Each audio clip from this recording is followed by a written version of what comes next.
Okey, Assalamualaikum. Okey, bertemu lagi dalam episod seterusnya Paper Terengganu. Kita pergi kepada silibus Form 4. So, di sini awak akan nampaklah tajuk graviti dengan keadaan satelit. Awak ada jisim diberi.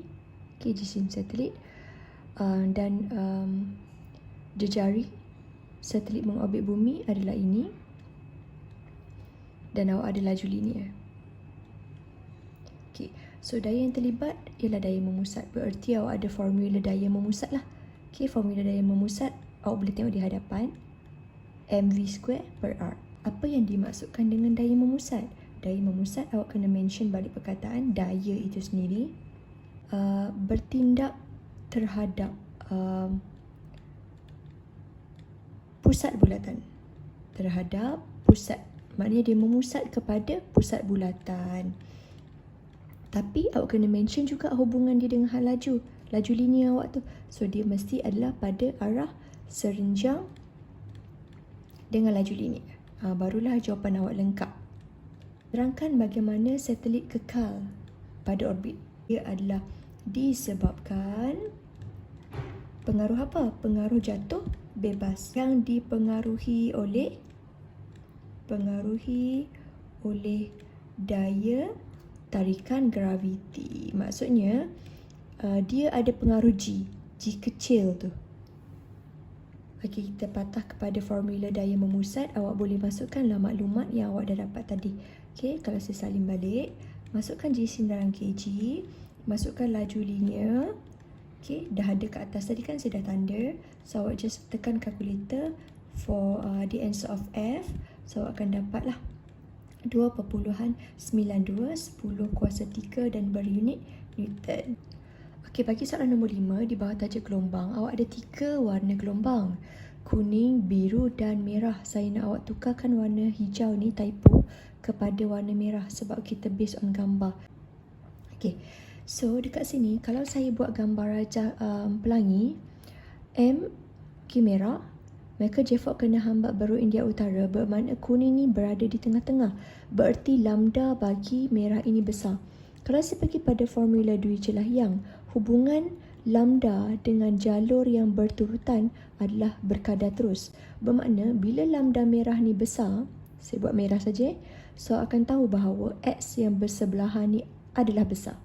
Okay, jalur spektrum ni, dan dia adalah dalam keadaan di sini adalah jarak antara lambda, dan this one also jarak antara lambda kuning dan seterusnya merah.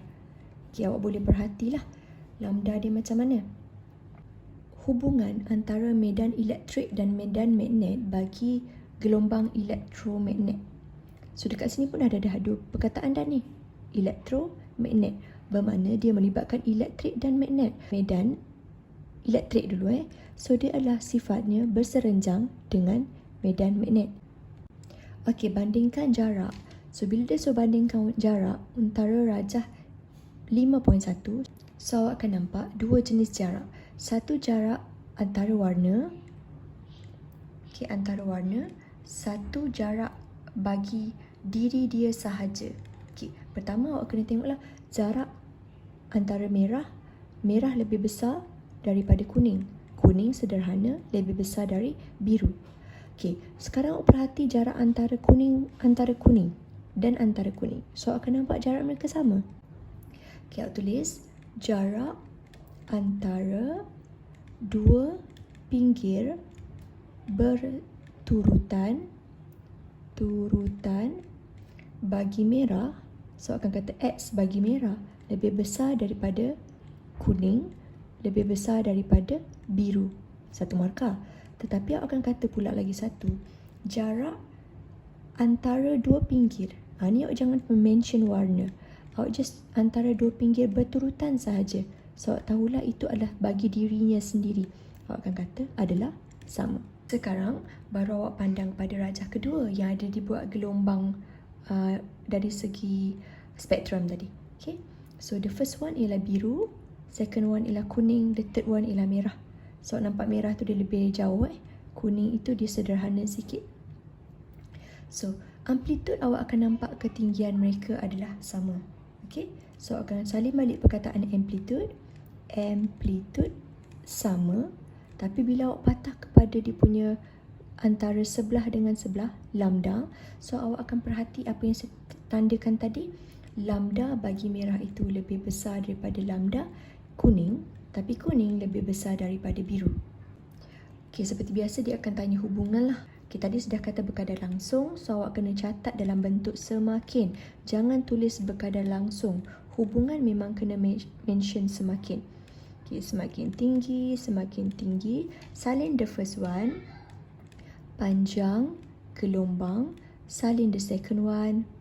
Jarak antara dua pinggir berturutan. Okay, nyatakan pula hubungan antara panjang gelombang dengan frekuensi. So, bila awak pergi kepada frekuensi dan panjang gelombang, awak kena masukkan formula yang melibatkan mereka. Okay, jadikan dia tulang ikan. Delete V, awak akan pindahkan menjadi begini. Berarti kalau awak kata lambda bertambah, frekuensi awak hubungannya berkurang. So, akan tulislah semakin tinggi dan rendah. Lepas awak terus ambil yang pertama, panjang, gelombang, dan yang kedua, frekuensi gelombang. Cahaya, let's say satu cahaya, tadi kita dah delete hijau kan? Okay, katakanlah kita ambil merah. Dengan lambda merah ialah 5. Itu memang ada errata sikit Okay. Dan dia punya jarak antara pinggir dia adalah 4. Pinggir. So, pinggir adalah X lah. So, dalam formula ini, awak kena constantkan sebab dia tak bagi nilai. So, awak kena constantkan A dan D. Awak anggap benda itu malar. So, bila malar, jadikan A per D sendiri. Dan awak akan nampak darab pindah jadi bahagi. Berarti awak boleh gunakan ini dalam bentuk nisbah. Maknanya, warna merah dengan warna X tu adalah sama. So, akan tulis dekat sebelah sini. Lambda per X sama dengan lambda per X. The first one ialah merah. The second one ialah item X. Okey, masukkan nilai 5 darab 10 negatif 7 meter per 4 darab 10 negatif 4 sama dengan lambda tak tahu. X kita dah diberi 4.8. Oleh sebab itu, jadikan lambda X sorang-sorang. Awak akan nampaklah 4.8 darab 5 bahagi 4, betul? So, akan dapat 8 darab 10 negatif 7 dan unit bagi panjang ialah meter. Baik, soalan Terengganu seterusnya berada pada nombor 7. So, apa yang berlaku adalah awak dipantulkan wajah awak ke cermin. Nampak image kan? So, awak akan kata fenomena pantulan. Yang kedua, nyatakan ciri selain awak nampak ciri yang kelihatan. So, dia akan nampak lebih besar kalau awak perasan. Dan dia nampak tegak. Dia nak ciri lain. Dia adalah bersifat maya. Bagaimana yang awak perlu buat? Pada kedudukan objek, maksudnya awak nak adjust jarak diri awak tu macam mana supaya image yang terhasil seperti rajah. Gambar rajah tu nak besar muka awak. Berarti awak rapatkan diri awak ke cermin. So, awak akan kata kedudukan awak punya U tu mesti lebih rendah daripada panjang fokus. Okey, macam mana nak jadikan image tu lebih kecil? Bermakna diri awak tu kena undur ke belakang. So, awak akan kata diri awak tu adalah lebih jauh daripada jarak yang sekarang awak berada. Apabila dia kata lebih mudah, berarti awak nak dia lebih fleksibel. Ni paling senang awak nak trace. Lebih mudah alih. Macam tu. Tidak boleh laras, jangan ambil. Fix pun kita jangan ambil sebab kita nak kata kunci tu mudah. Mudah maksudnya kita boleh adjust. So, awak akan pilih cermin L.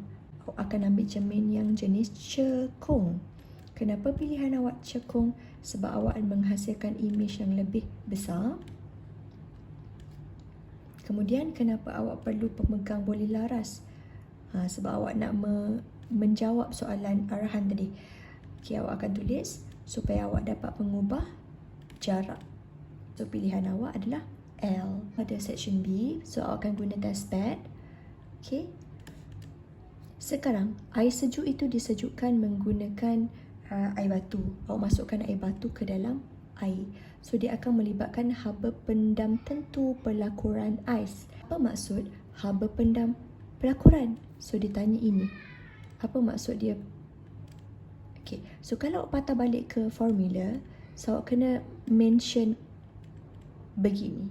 Kuantiti haba, this one, pertama ni, digunakan untuk ubah item kedua 1 kg bahan, okay, dari, sebab kita kata pelakuran kan, awak akan kata daripada pepejal menjadi cecair tanpa mengubah suhu. Dengan menggunakan konsep haba pendam tentu, okay, konsep atas tadi, terangkan bagaimana ais tu menyejuk. Markah pertama awak akan kata tentang suhu ais. Objek tu, objek yang awak cerita tentang ais. Ais mempunyai suhu yang rendah. Ais tadi menyerap haba. Kemudian dia akan bertukar menjadi cecair. Okay. Ikatan dipecahkan dari haba pendam tentu. Ni awak tulis penuh L haba pendam tentu. Awak diberi suhu awal dan suhu kemudian dia melebur lah. So dekat sini awak diberi muatan haba tentu. So muatan haba C, hati-hati, haba terpendam baru L. Hitungkan haba yang diserap. So bila dia kata haba yang diserap, berarti dia ada kaitan dengan perubahan suhu. Maksudnya awak kena tahu quantity of heat. Awak kena masukkan dalam ini. So tulis dia punya jisim tadi awak diberi. Kemudian pakai je C semula. Dan suhu awak adalah perubahan sebanyak 50. Kemudian awak tulis jawapan akhir awak dalam bentuk joule. Jumlah haba bersih dia adalah sifar. Okay. Q1 equal to Q2 bermakna MC theta is equal to ML. Muatan haba tentu punya haba, okay, dengan haba untuk berlaku latent tadi sama nilai. So akan masukkan dalam formula ML. So awak tulis balik awak punya jisim yang awak nak cari, masukkan latent awak tadi.